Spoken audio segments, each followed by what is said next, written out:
नमस्कार साथियों, आपने बेंजामिन फ्रैंकलिन का नाम अवश्य सुना होगा। वे संयुक्त राज्य अमेरिका के संस्थापक निर्माताओं में से एक थे। वे एक प्रसिद्ध लेखक, मुद्रक, व्यंग्यकार, राजनीतिक विचारक, राजनीतिज्ञ, वैज्ञानिक, आविष्कारक, नागरिक कार्यकर्ता, राजमर्मज्ञ, सैनिक और राजनयिक थे। एक वैज्ञानिक के रूप में वह बिजली के संबंध में अपने आविष्कारों के लिए भी प्रसिद्ध हैं।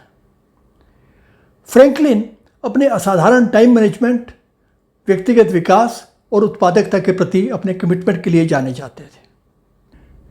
उन्होंने एक दैनिक दिनचर्या, अपना डेली रूटीन विकसित किया। वह सुबह 5 बजे उठते थे और तभी उनकी व्यक्तिगत विकास गतिविधियां शुरू हो जाती थी।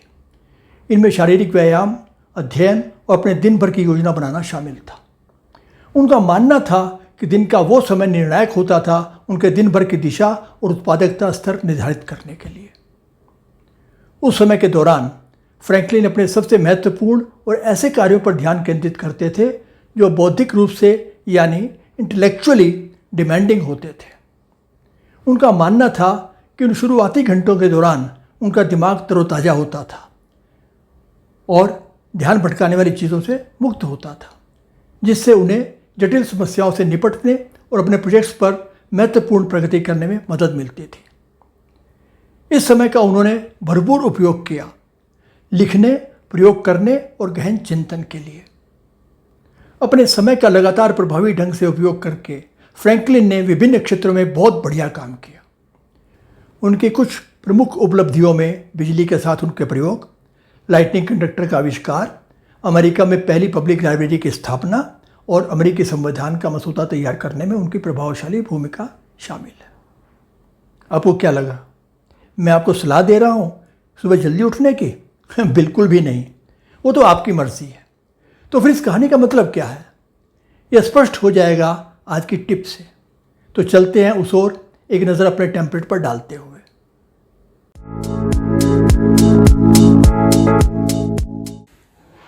इस वीडियो को देखने के बाद आपको जाना होगा अपने नियमित टेम्पलेट पर।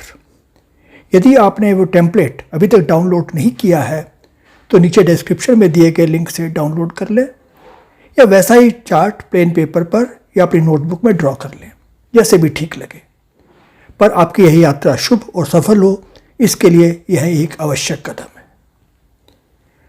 तो इस वीडियो को देखने के बाद आप करेंगे कुछ आत्मचिंतन, सेल्फ रिफ्लेक्शन, और आज की टिप पर आपकी अपनी क्या सोच है, आपकी क्या राय है, वो इस चार्ट में लिखना है ताकि आप आगे का प्लान बना सकें।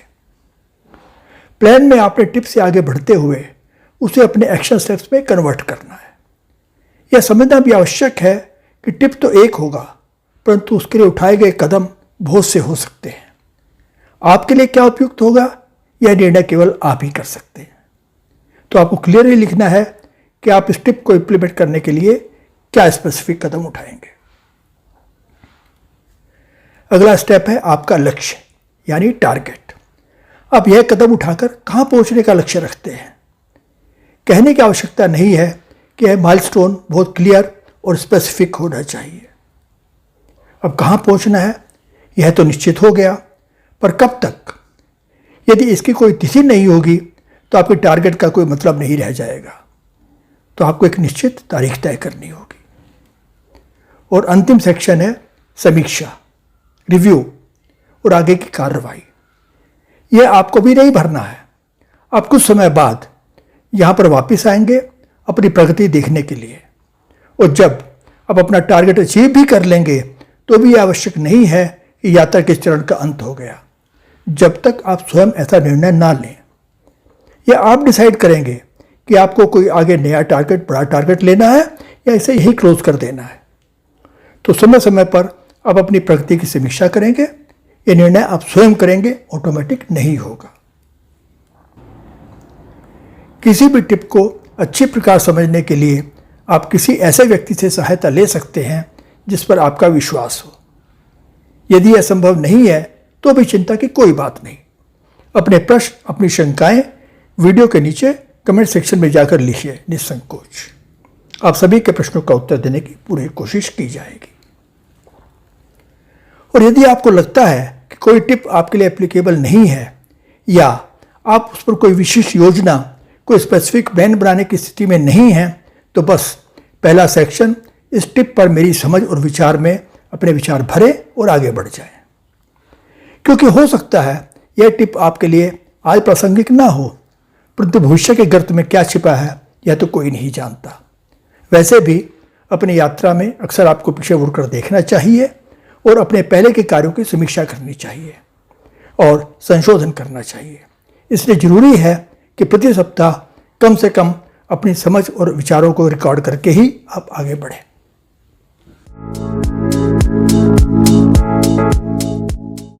तो आइए देखते हैं कि आज की टिप क्या है। क्या आप जानते हैं कि आपकी कार्यकुशलता हर समय एक ही स्तर पर नहीं रहती?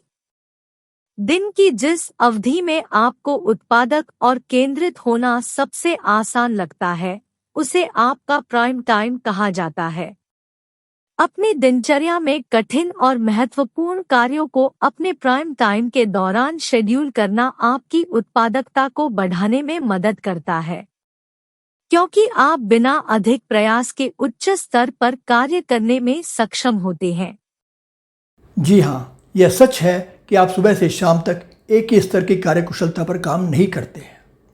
जहाँ कुछ लोगों की कार्यक्षमता सुबह अपने चरम पर होती है और शाम तक थक जाते हैं, वहीं कुछ लोग ऐसे भी होते हैं जो दोपहर या शाम को ही अधिक सतर्क रहते हैं।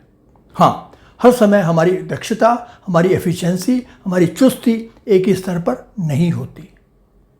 दिन की वह अवधि जब आपके लिए अपना ध्यान केंद्रित करना और उत्पादक होना सबसे आसान होता है, उसे आपका प्राइम टाइम कहा जाता है। यह दिन का वह समय है जब आप सबसे अधिक सतर्क होते हैं, प्रेरित होते हैं और कार्यों को कुशलतापूर्वक करने में सक्षम महसूस करते हैं। हालांकि यह ध्यान रखना महत्वपूर्ण है कि प्राइम टाइम व्यक्ति दर व्यक्ति अलग अलग हो सकता है, क्योंकि प्रत्येक व्यक्ति की अपनी विशिष्ट बायोलॉजिकल क्लॉक होती है और अपनी अपनी प्राथमिकताएं होती हैं। क्योंकि प्राइम टाइम सबसे अधिक उत्पादक समय होता है, इसलिए आपके लिए यह पहचानना महत्वपूर्ण है कि आपका प्राइम टाइम क्या है। यदि आप यह जान लें कि आपका सबसे अच्छा समय कब है, तो आप दिन के उस समय को अपनी प्राथमिकताओं के लिए उपयोग करके उच्च कोटि के परिणाम प्राप्त कर सकते हैं। अब आप समझ ही गए होंगे कि बेंजामिन फ्रैंकलिन का फोकस सुबह के समय पर क्यों था। जी हाँ, वे जान चुके थे कि यह उनका प्राइम टाइम था। वास्तव में आप यह भी पाएंगे कि सप्ताह के कुछ निश्चित दिनों में आप बिना अधिक प्रयास के उच्च स्तर पर कार्य करने में सक्षम होते हैं। तो यह केवल दिन की बात नहीं है, यह सप्ताह का कोई विशिष्ट दिन, वर्ष का कोई विशिष्ट महीना इत्यादि भी हो सकता है। यह उम्र के साथ भी बदलता है।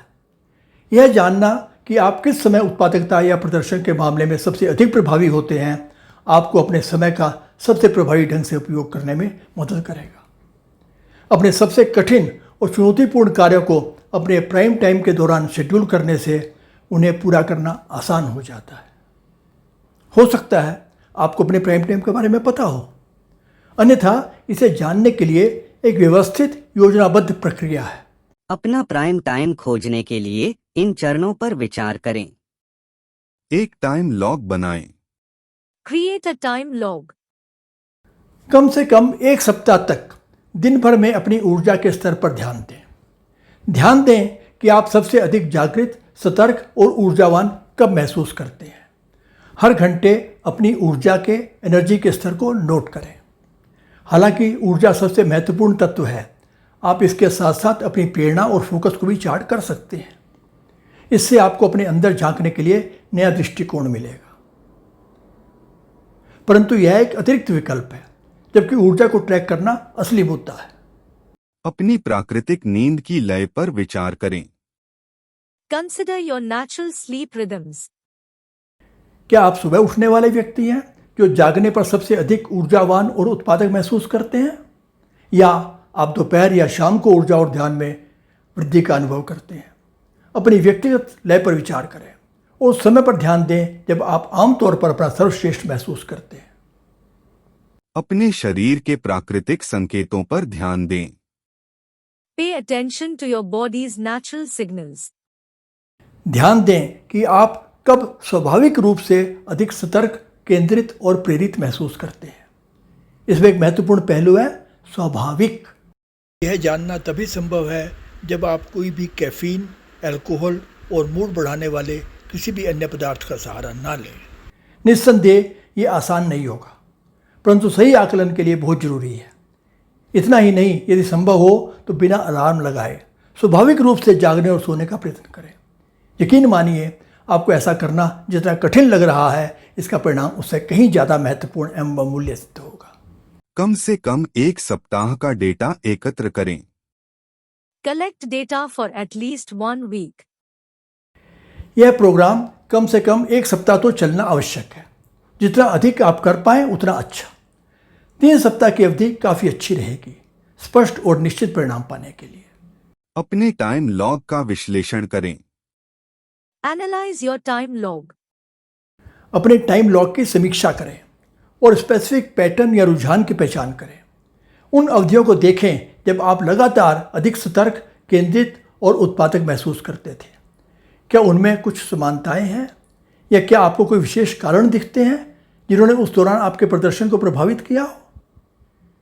जब आप अपनी ऊर्जा के स्तर को दर्ज करके और उसका विश्लेषण करके अपने प्राइम टाइम की पहचान कर लेते हैं तो अगला कदम होगा इसका उपयोग अधिक उत्पादक बनने के लिए। आप प्रत्येक दिन के कार्यों को इस आधार पर निर्धारित कर सकते हैं कि आपके पास सबसे अधिक ऊर्जा, फोकस और प्रेरणा कब है और उसके अनुसार अपने पूरे दिन की योजना बनाइए। अब बात करते हैं उन रणनीतियों की, स्ट्रेटजीज की, जिनके द्वारा आप अपने प्राइम टाइम का सर्वोत्तम उपयोग कर सकते हैं। नंबर 1, महत्वपूर्ण कार्यों को प्राथमिकता दें। Prioritize important tasks. उन कार्यों की पहचान करें जिनके लिए आपके उच्चतम स्तर के फोकस, ध्यान और रचनात्मकता की आवश्यकता है। अपने प्राइम टाइम के दौरान अपनी चरम ऊर्जा और उत्पादकता का लाभ उठाने के लिए इन कार्यों को प्राथमिकता दें। इस अवधि में महत्वपूर्ण कार्यों को निपटाकर आप उल्लेखनीय प्रगति कर सकते हैं और बेहतर परिणाम प्राप्त कर सकते हैं। ऐसी गतिविधियां जिनमें कम ऊर्जा और फोकस की आवश्यकता होती है, उन्हें अपने प्राइम टाइम के बाहर रखें।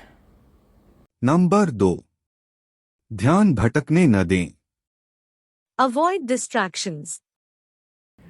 ऐसा वातावरण बनाएं जो आपके प्राइम टाइम के दौरान खलल न पैदा करे। एक शांत स्थान ढूंढें। सहकर्मियों या परिवार के सदस्यों को निर्बाध समय की अपनी आवश्यकता के बारे में बताएं और अपने डिस्टर्बिंग गैजेट्स को थोड़ा आराम दें। ऐसा करने से आपको ध्यान केंद्रित करने और अपनी चरम उत्पादकता का अधिकतम लाभ उठाने में मदद मिलेगी। नंबर 3, आगे की योजना बनाएं।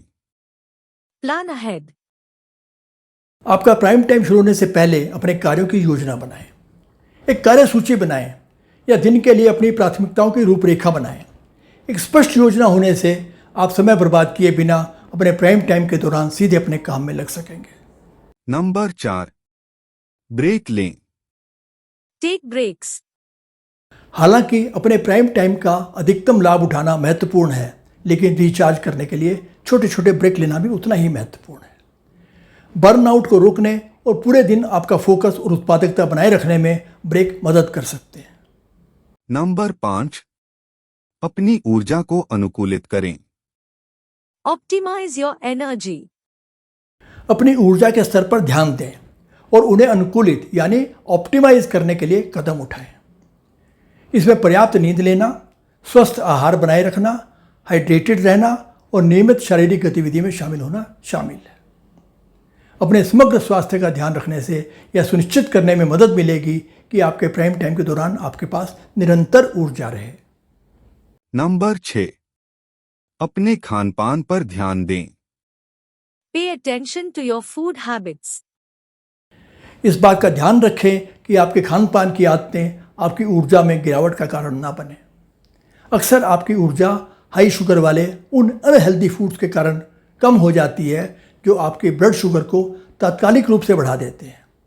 वे केवल अल्पकालिक ऊर्जा वृद्धि प्रदान करते हैं और बाद में आपको गंभीर समस्याओं में धकेल सकते हैं।